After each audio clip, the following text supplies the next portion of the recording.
It is Saturday, the 6th of June, 10:42 a.m. Again, I want to thank you all for joining the lesson. These are only my interpretations of the work of Dr. Richard Alpert. And let's begin. We are about halfway through the lesson.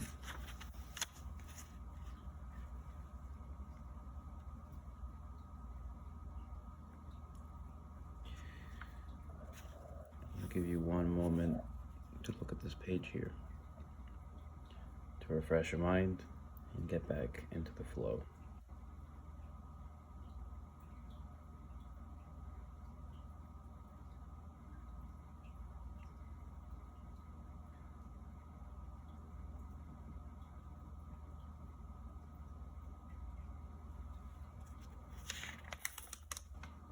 Let's begin.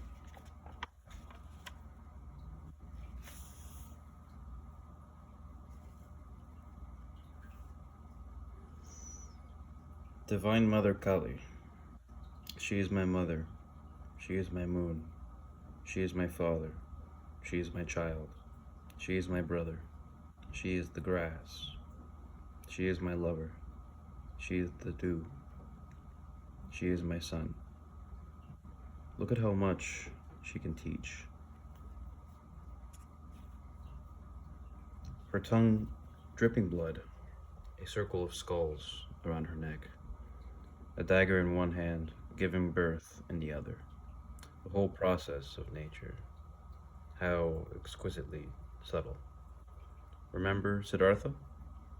His journey and the amount of time he spent in the garden of pleasure with a woman who had much to teach?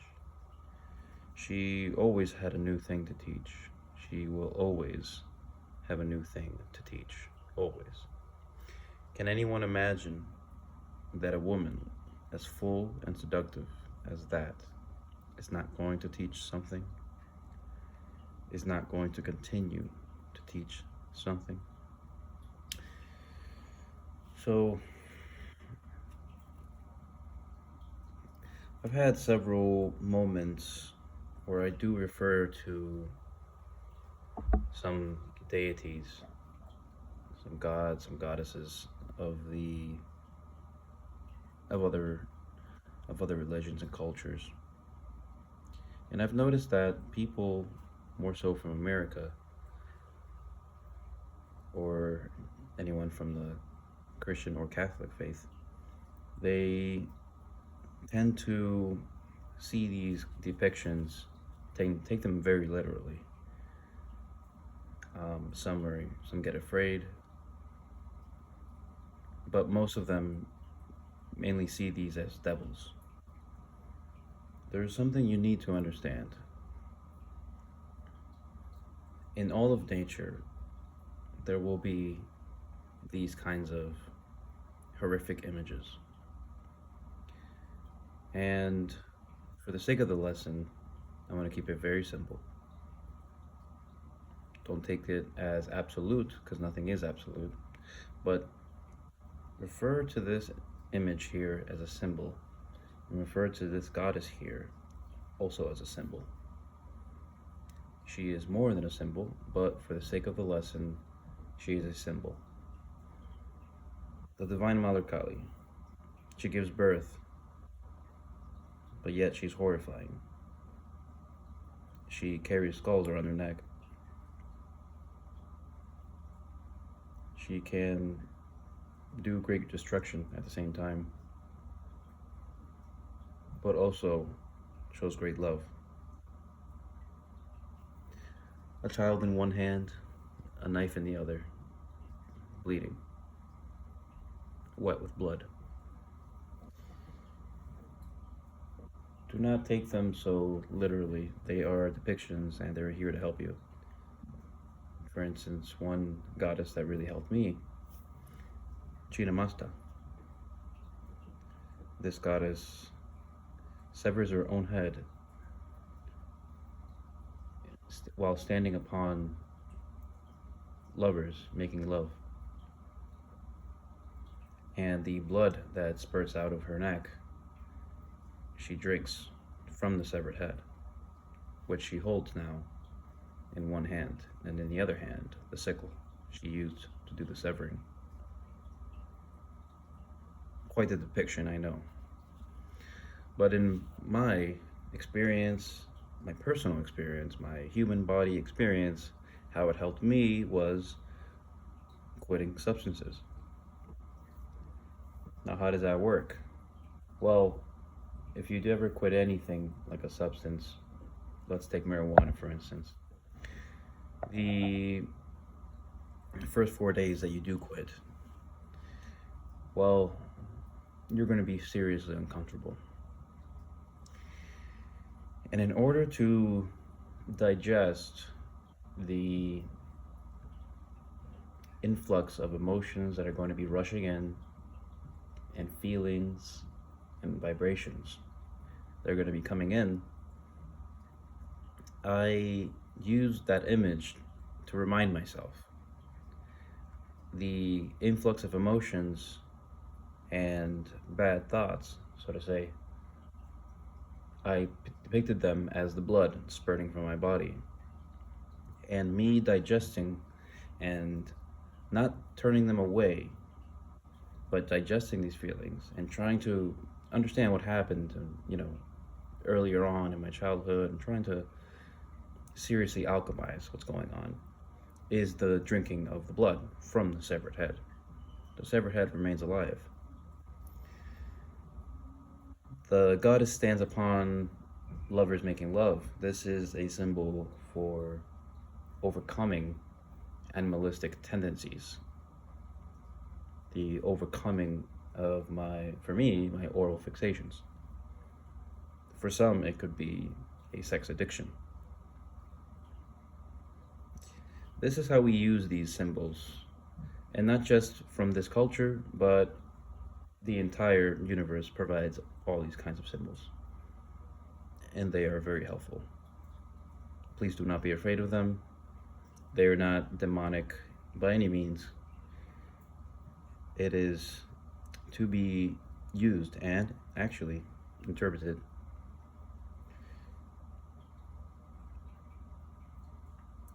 Feel free to add on to that down in the comments.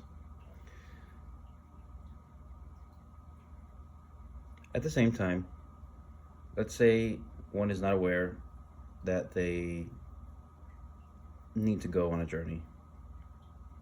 And so we use an example here of Siddhartha, a moment in Siddhartha's life. Great book. I recommend you read that book. And in the Garden of Pleasure, Siddhartha is with a woman, a very beautiful woman, seductive, attractive. But, of course, not the holiest of acts being committed, right?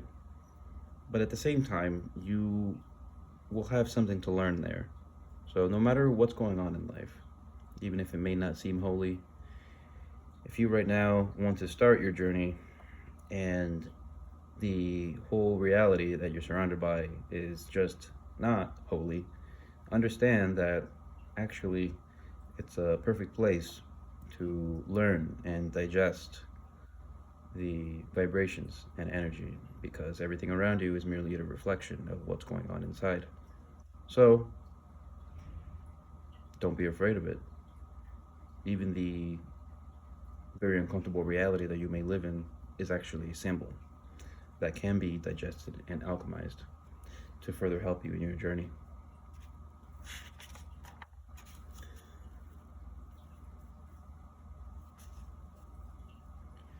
If you think that something's happening, like you're working, you're achieving, you're doing something worthwhile, there is much to do. All of that is just the pendant in the ear of the Divine Mother. Or it's a little spot of color on her cheek. Or it's a little bell on her toe. And when you meet a lover like that, sure, you'll want to hang around and experience it, As long as we're greedy for experience, we're going to be around for quite a while. We're not going to elect to go on the crisp trip because that's the end of the experiencer. Here he speaks of worldly things, the worldly attachment, very easy things we can get attached to, like our careers or little tiny, goals that we achieve. Not that these are not important, but the attachment of them, um, it makes you stick around for more time on this plane of existence. And the more you stick around, the less chance that you are going to elect to go on the crisp trip, the burning, the old. If you look a few pages back, the going out into orbit past the fields and your body being burned into a crisp. So understand that it takes much courage, actually, not to discount all the experiences or the experiences that are about to happen to you on this plane, but to not get attached to it. You can experience it, just be in the here and now. Very, very simple. But don't blame yourself for experiencing them. Understand that everything is part of the Divine Mother.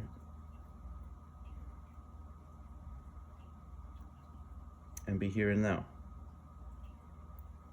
Remember, unbearable compassion towards all experiences. Her other face is the one you're trying to see. If she is the entire illusion, she is also that which is beyond illusion.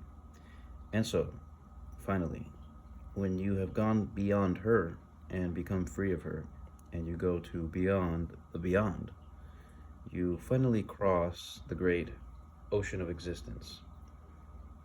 The gate, Paragate, the Parasam gate, the Bodhi Swaha. And you stand on the other side and you're completely free. Who's there? The Divine Mother, welcoming you. That's the Bodhisattva part of it. You have gone and you have gotten the liberation. And then you are right here, chopping wood and carrying water. This one's very beautiful. The further you go, the bigger it gets.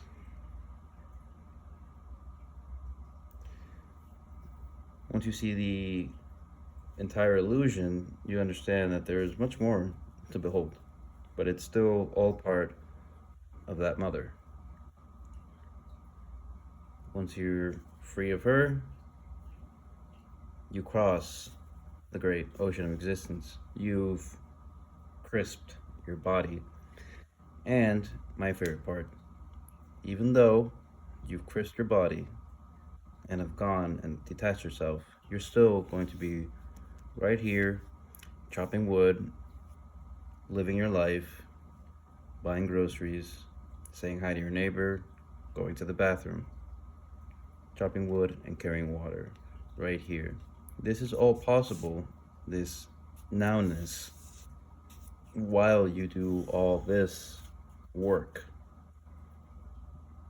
Life doesn't stop because you've found the ocean of existence, the nowness. Actually, it keeps going and you experience it even more. All while doing the mundane things like carrying water, chopping wood. And the mother will smile at you and wave.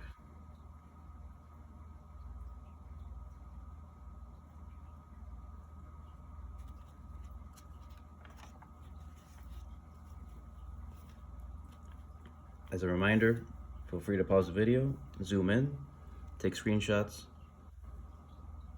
This is why I'm making these, because I believe it should be available to everyone. Making it sacred.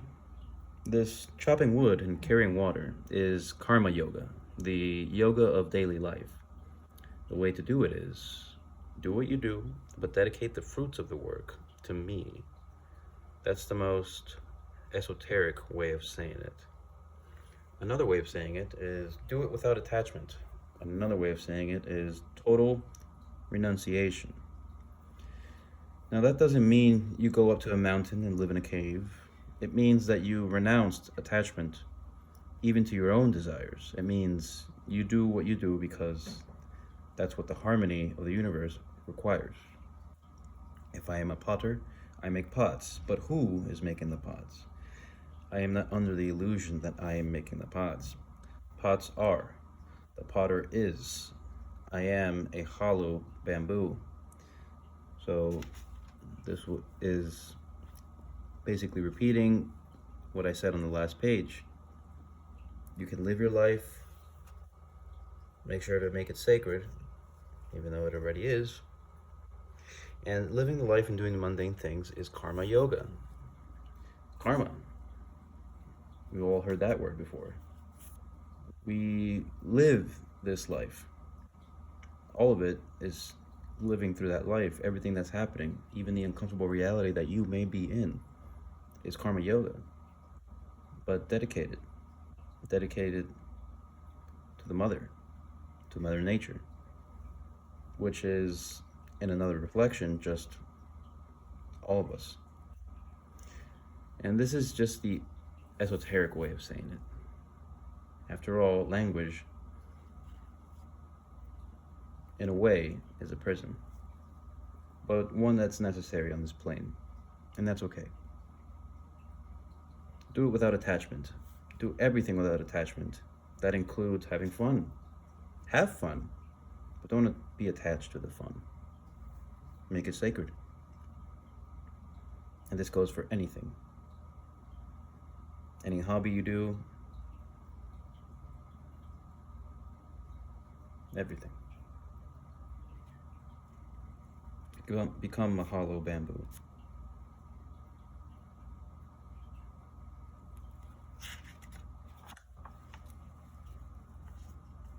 I am a doctor. I am a student. Excuse me. I am a doctor, a student, a dropout. All the same game. Don't let that offend you, but the external world is all the same. It's all the external world. People often say to me, I would really like to do sadhana, but I'm a teacher now. If I could only finish being a teacher, I could do sadhana. Baloney. You're either doing sadhana or you're not. Sadhana is a full-time thing that you do because there is nothing else to do. You do it whether you're teaching or sitting in a monastery, whether you're lying in bed, going to the toilet, making love, eating. Everything is part of waking up. Everything is done without attachment. Another way of saying it is, it's all done as a consecrated action. It's all dedicated. It's all sacred. And I think these 2 pages speak for themselves. And here we have some lovely texts. Feel free to take a screenshot, zoom in.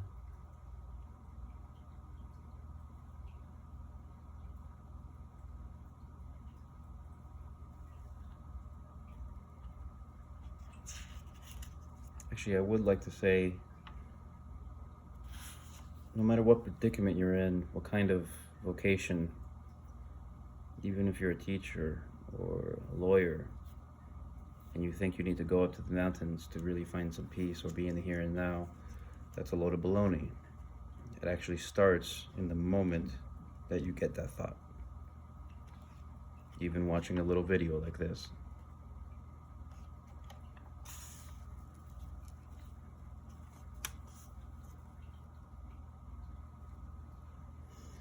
In the old days, like many of you, I suppose, I was a good oral type of person. You open the refrigerator and you can't stuff your mouth fast enough. Everything turns you on. The stimulus arouses the response. Here's a real sour pickle. I to go with something. I'll have a little of that. And there's some ice cream. There's some coleslaw. That'll be good with the ice cream. Oh boy, it's too much. Have a taste of flour. You can go on the oral trip about everything. I come right out of that tradition. I want you to know where I started from what depth, what depths. When I was an adolescent, I was so fat that all my clothes had to be specially made. We would go into a store, and my mother would say, "He wants to see the double Z with balloon seats." It took me at least $10,000 of my analysis to get rid of that one, I'll tell you. So you can understand that I speak of the oral trip with a certain amount of empathy. And now suddenly comes this new ruling sent down from above. All your acts will be consecrated. All your acts will be consecrated. This is the oral fixation I spoke about a few pages back. This happens to everyone with all kinds of things. It doesn't need to be drugs, it doesn't need to be food. Most people these days do it with television and screen time, streaming services, going on their phone. I am in the New York area. Everyone is on their phone. Many things can happen on the subway and no one will notice because everyone's simply just looking down at their phone. It's an oral fixation. It really is. And I will expand upon this in another video, but I just want to say looking at your phone is no different than being on the computer. So just imagine a subway or bus where everyone pulls out the computer. And instead of looking around at each other, they're on the computer. How strange it is, don't you think? To do that in public settings, constantly, every day, every single day, 24/7. This is happening. But that's okay. If this is you now, it's okay.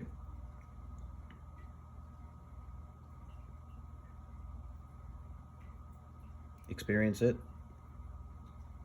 Understand that it's part of the journey. And see it with empathy, with compassion. But also make a change. Nothing happens on its own.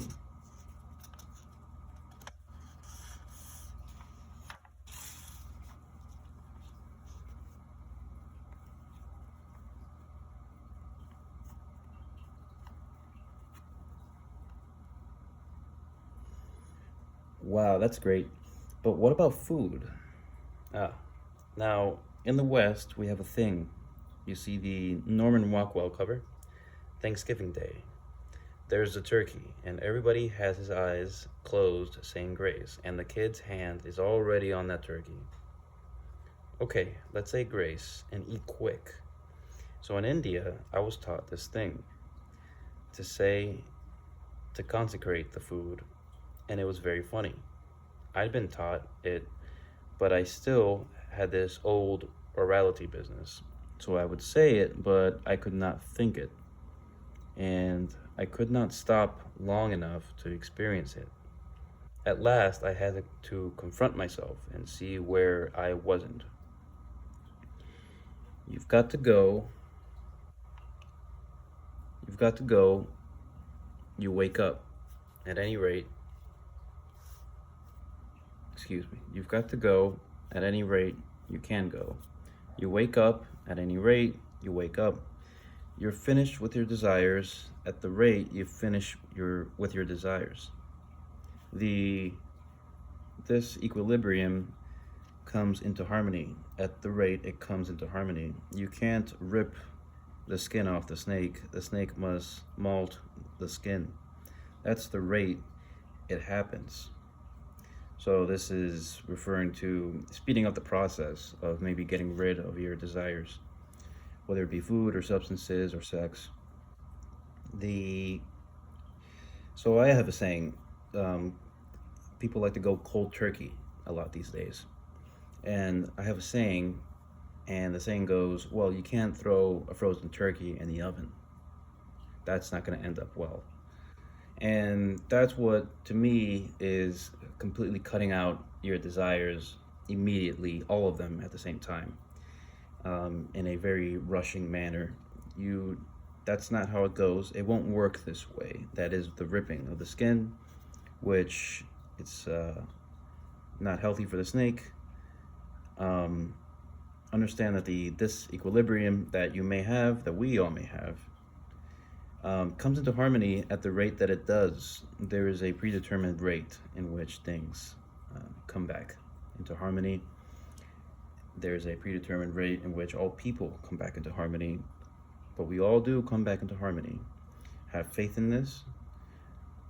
Have faith in that. Don't rush it, but begin. Begin every day.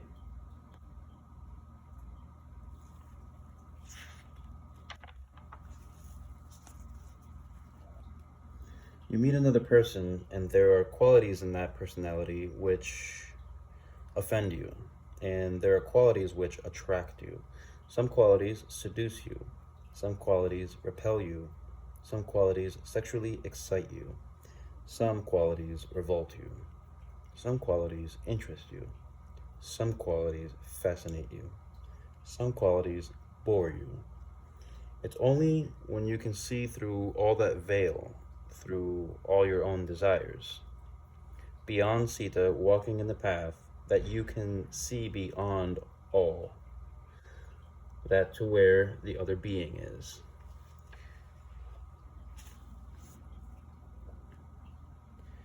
You will do that when you have gone inside to see where you are, beyond the things in which attract you and seduce you and excite you and repel you.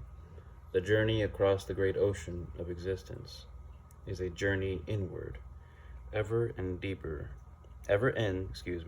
deeper and deeper. And the deeper you get in, the more you meet truth. The same saying. The deeper you go, the bigger it gets.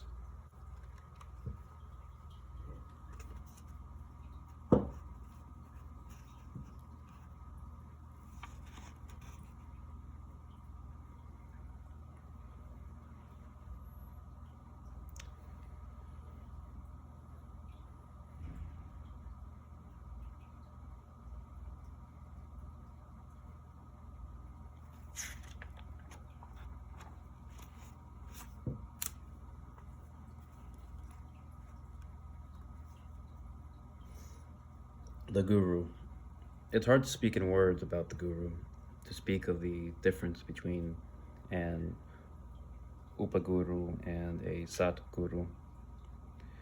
It's interesting that when I tell the story of my journey in India and tell of the Guru, I always speak of his miracles, although, from my point of view, they are not the essence of the matter at all, but they are that which is speakable of. It's a little like that Persian story where Nasruddin is looking for his house key under the street lamp, and others come to help him, and finally they ask him, "Where did you lose it?" And he answers, "In my house, but it's dark in there, and since it's light out here, this is the best place to look." I find myself talking about things that are talkable about. What can I say? Again, these miracles that people may perform in all cultures, and there are people that do perform these quote unquote miracles today. They are around. They are just not being televised in news stations. They're not being made public. You must go find these things, find these people. Even then, it's not really about the miracles themselves. That's not the essence of the matter at all. That's not what it's about. It's not about the magic of it, of these things that these people can do. No, there's a deeper lesson to learn.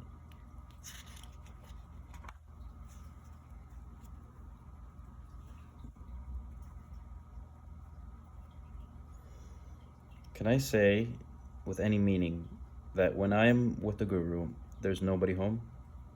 Or that I love him so thoroughly that I would do anything he would ever ask of me?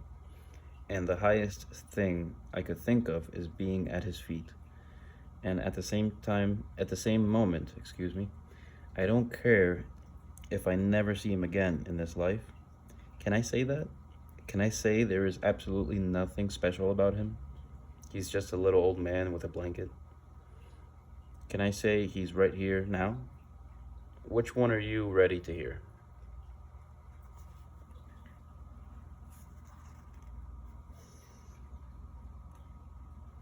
When I was around Maharaji, there was always a constant stream of devotees who have much reverence, Vishwas, but not too much faith, Sraddha. And they were always asking Maharaji for miracles, or to get them a job, or wanted to use his divinatory powers and tell them about the future.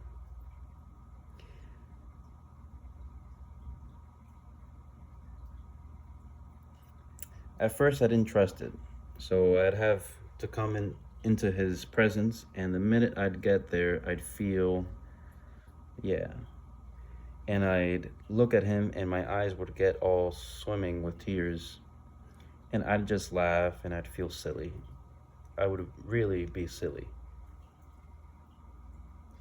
And then when he would ask me what it was I wanted, I couldn't think of anything. I just felt he was inside of me. How do you ask your inner self for something? You are already it. What is it that you could give to yourself? Give yourself presents? It's all wrong. It's silly. It's hard to get me speechless. This one's very important here. Here he shows examples of experience in India with people that constantly surround the Guru Maharaji.